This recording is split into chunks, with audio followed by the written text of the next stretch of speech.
সুরক্ষা। এই সুরক্ষা আসলে কি? এটা কি কোনো কবচ নাকি কোনো সীমা? এই সুরক্ষা আসলে অন্য কিছু।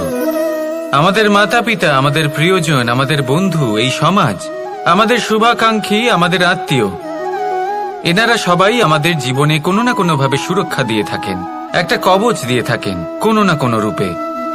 কিন্তু দেখতে গেলে আমাদের পরাক্রমের পথে, আমাদের বীরত্বের পথে, আমাদের সাহসের পথে এই সুরক্ষাই সবথেকে বড় বাধা হয়ে দাঁড়ায়। একবার ভেবে দেখুন, যদি আপনি কোনো সুরক্ষাই না পান, বা যদি আপনি এই সুরক্ষা ভেঙে বাইরে আসতে পারেন, তাহলে আপনার বীরত্ব চরম সীমায় পৌঁছে যায়।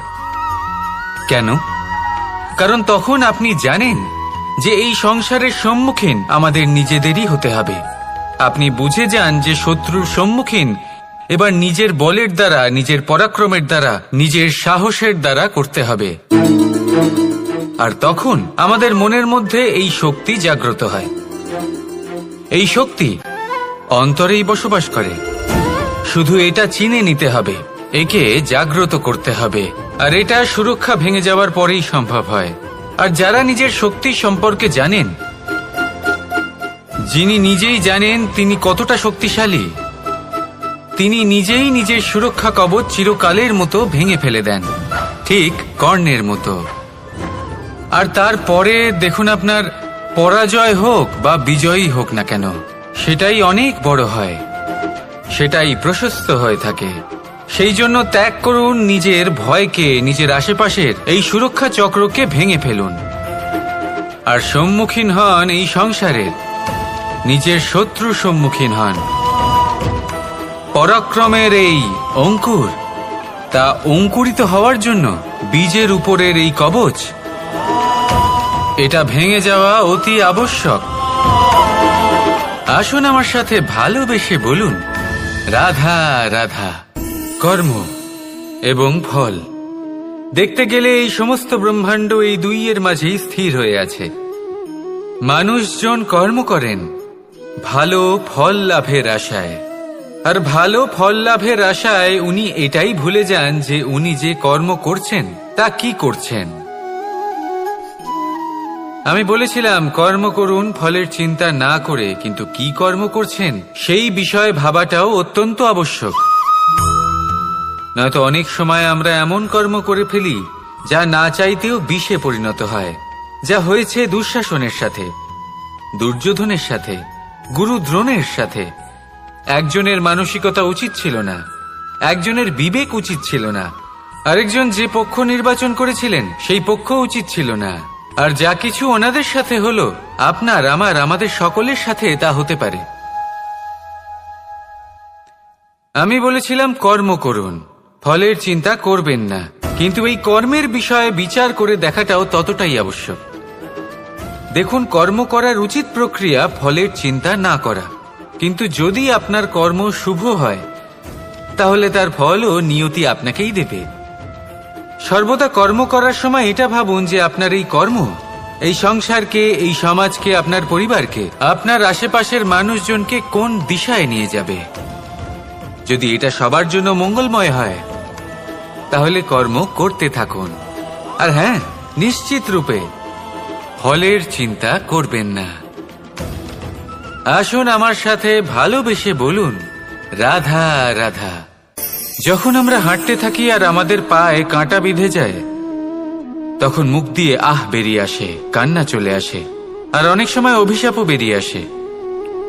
কিন্তু আমরা কি কখনো এটা এইভাবে দেখেছি, এইভাবে ভেবেছি যে আমরা যে পথে চলেছি সেই পথে কাঁটা বিঁধেছে, নাকি আমরা সেই পথ নির্বাচন করেছি যাতে শুধুই কাঁটা রয়েছে?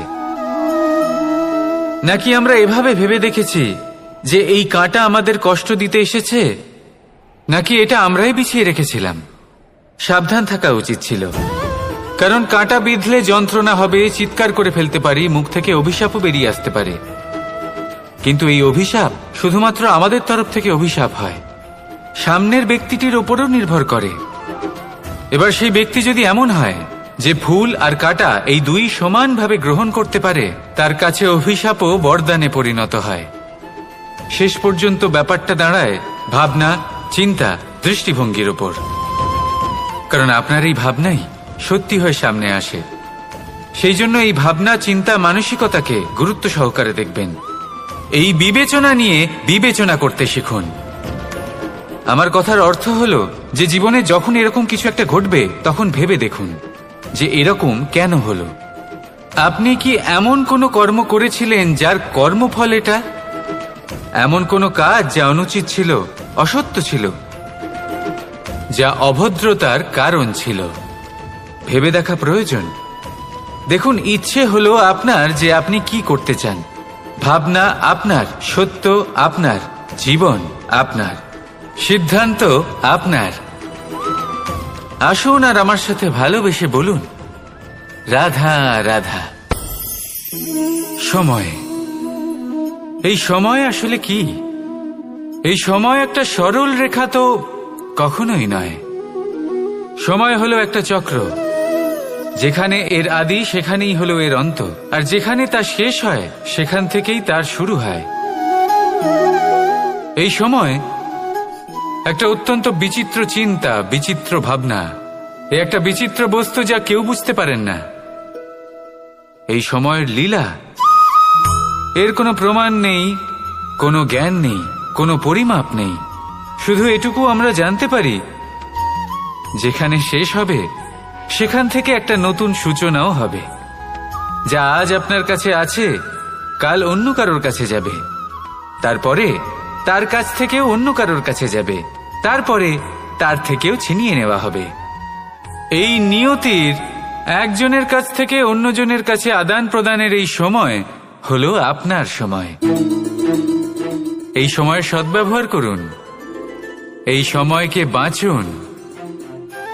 আপনাকে শুধু এটাই সুনিশ্চিত করতে হবে যে আপনি কোন পক্ষে আছেন। আর সত্যি বলতে কি, আপনার জীবনের পরিণাম নির্ভর করে আপনার নির্বাচনের ওপর। আপনি কোন পক্ষ নির্বাচন করছেন। তাহলে মনে রাখবেন, জীবনে সেই পক্ষই নির্বাচন করবেন যা চয়ন করার পরে আপনি সুখ অনুভব করবেন, আপনি সন্তোষ লাভ করবেন, প্রসন্নতা লাভ করবেন। আর আমি এটাই সুনিশ্চিত করব যে এই পক্ষ যেন শান্তির পক্ষ হয়, এই পক্ষই যেন প্রেমের পক্ষ হয়। তাহলে চিন্তা করবেন না, আর আসুন আমার সাথে ভালোবেসে বলুন, রাধা রাধা।